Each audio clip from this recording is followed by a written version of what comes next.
Being an entrepreneur is not an easy thing. And actually, if it were that easy, everyone would be an entrepreneur, right? So it's not easy because if you ask any of your friends or anybody that you know who's an entrepreneur, they will tell you that it's a lonely journey. Because, I mean, it doesn't have to be a lonely journey, but it can be very lonely, especially at the beginning when you are wearing all the hats and you're doing everything. And sometimes you're doing things wrong, which costs you a lot of time and money. So today I'd like to delve deeper into 5 of these of mistakes that you want to avoid if you're a beginning entrepreneur. Hey, my name is Rosemary. If you're new to my channel, make sure you subscribe and hit the like button, and don't forget to hit the notification bell so that you are notified every time I make a new video. Today, I'd like to talk about the 5 most common mistakes that beginner entrepreneurs make, and actually not just beginners, but just more seasoned entrepreneurs as well. One of the mistakes that beginning entrepreneurs make when they start a business is that they don't spend any money on their business, or they try to spend as little as possible money on their business or on themselves. And I know that you're thinking, yeah, because you don't have any money when you start and you don't have a lot of money. But I would like to tell you that actually that's a mistake to avoid, and it could be going both ways. Either you're spending not enough money on your business, or you're spending too much money on things that are totally not worth it, at least not at this stage of your business. So if you're in the first group of people, those that don't spend the money, so you're holding tight to your purse, this one is for you. So I get it. You know, you don't have a lot of money, you just started your business and you're thinking, I have to do everything myself. I get it. And you're right for the most part, you're right.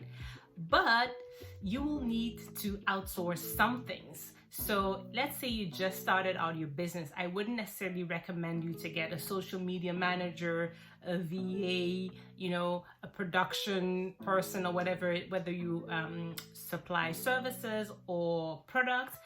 Try and do as much as you can yourself, not necessarily to save costs, but also because that's the best way to learn. So even though you may want to outsource it later in your business, it is important that you get the gist of it so that when you do give it to someone else to do, you kind of know how things go. I would say write down the process of doing things when you start doing your business, and based on how you do things, try and record it, try and automate it by investing sometimes in tools and systems that can help you do that, or paying someone to kind of put that breakdown, that process, record that process for you. That will be helpful for you, but that will be helpful for when you do decide that you're ready to invest in getting extra help, a team member or whatever. It will be a lot easier for them to follow kind of a blueprint on how to do things. That's for the group 1. So if you're in group B, which likes to spend a lot of money in the beginning of a business, so you're spending on writing your business plan, you're spending on getting a website, you're spending on getting a logo and branding, you're spending on all of that.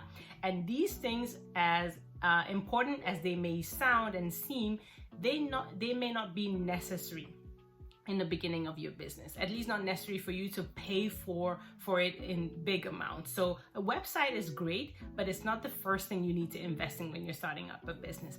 A logo is great, but it might not be the first thing you want to invest, at least not invest a lot of money into it, because you kind of need to test the market first. And I feel like a lot of people get caught up in the looking good versus, making their audience and the people they serve feel good about whatever product or service that they are offering them. Mistake number 2, it's kind of linked to the first one, but it has to do with hiring people. So when you do get help, most of the time, because you're in the beginning of your business, you tend to want to cut costs. And so you may invest in getting help. You may want to work with interns. You may want to work with people from a different country than where you live because of the exchange rate or whatever. So you really need to be careful when you're doing that, because you get what you pay for mostly. So if you're not ready to pay for it, it's sometimes better to just learn it yourself and get to a point where you're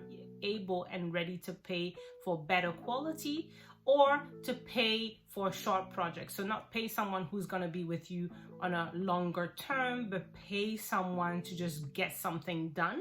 And once that's done, you're able to kind of apply to your business and kind of use it as a template. So be careful when you're getting help from outside, whether it's a social media manager or whatever, or anything that you're investing in, like in your hiring process, make sure that you're not cutting costs there, because this can make or break your business. Third mistakes that a lot of beginning entrepreneurs make is not setting concrete goals. They set very vague goals. I like to make more money. That means nothing. So if you're starting up your business today and you don't have an idea or about how much money you would like to make every month, or at the end of the year, that's not going to help you. And even though you're thinking, well, I don't know how much I can make, as you're preparing for your business plan or everything and your financial plan, you should have a pretty clear idea about how much you would like to make and how much you're willing to make. And I have a very simple exercise I take my clients through when they're thinking about, okay, how much do I want to earn? And that's why when I work with my clients, I don't necessarily work on immediately the business, but I work on the lifestyle design. So what kind of lifestyle do you want? And based on the lifestyle that you want, well, how much would a lifestyle like this cost?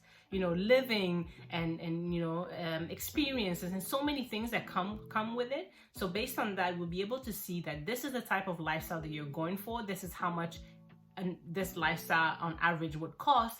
Therefore, your business should bring in X or Y.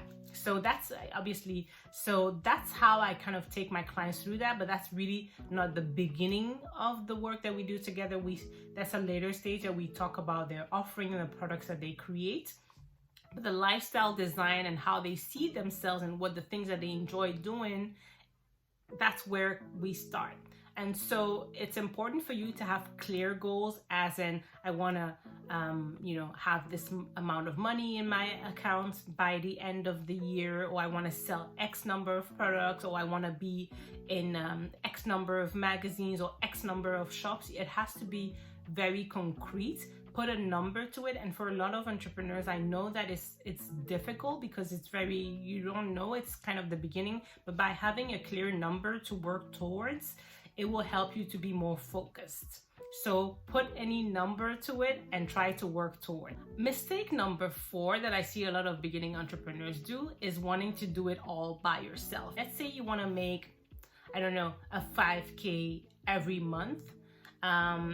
You need to know what you're selling, how much that product costs, how many people you need to sell to in order to get that amount, and who has done something similar that you look up to and you're like inspired by, that could help you get that same result, right? So based on maybe someone you've seen and you're like, oh wow, I kind of like the way they have grown in their business, or their journey they've taken is very similar to mine, or they have a similar background or story that you can relate to.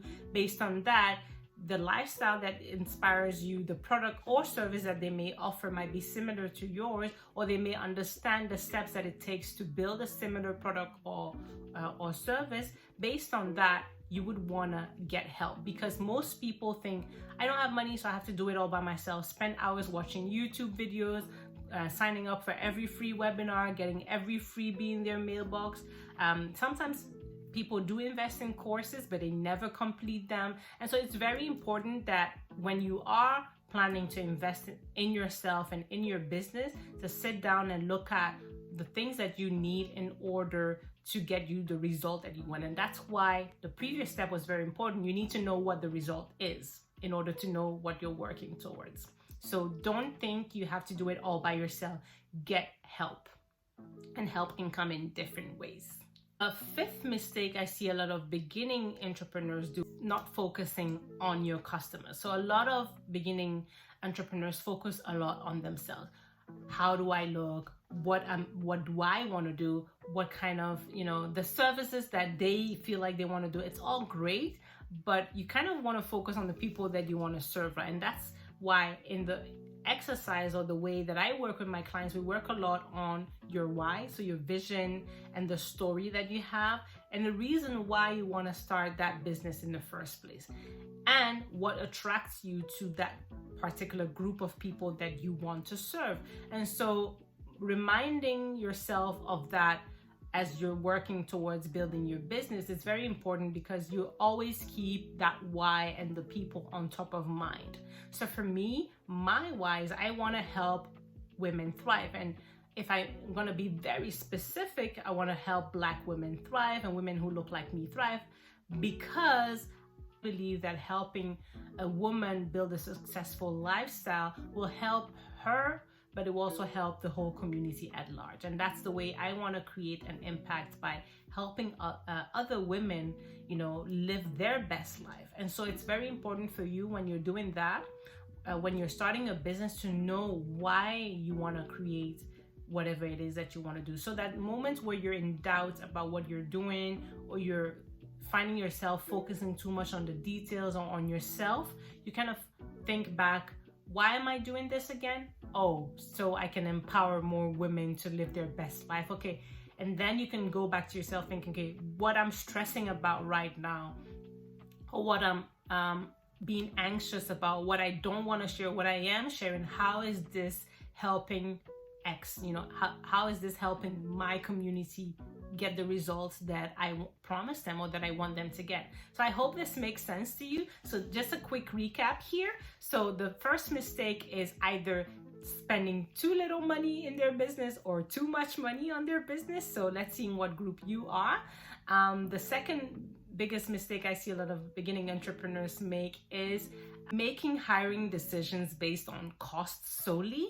And even though that's important, how much money you spend, it's more important to see if people can actually get you the result that you need. And sometimes better to wait a little bit longer to get the right help, instead of trying to get help from people who don't necessarily know what they're doing. Mistake number 3 is not setting clear goals. So having too many vague goals, or not have any goals at all. So that's very important if you're starting up a business, to have very clear goals that you can work toward. The fourth mistake that I see entrepreneurs make is wanting to do it all by themselves, thinking that I don't need any help, I'm gonna do it all by myself. And then they actually waste more time and money trying to do it themselves because of, mistakes that they make along the way. Fifth mistake, as I talked about, is not focusing enough on your customers, on the people that you're here to serve in the first place. And so I hope that this helps. I will be curious to hear if you are a beginning entrepreneur and if you want to start, a business, what of these 5 mistakes have you made? Or do you think it's gonna be harder for you to avoid? Let me know in the comments. And if you enjoyed this video, make sure you like this video and don't forget to subscribe and share it with your friends. See you next time. Bye.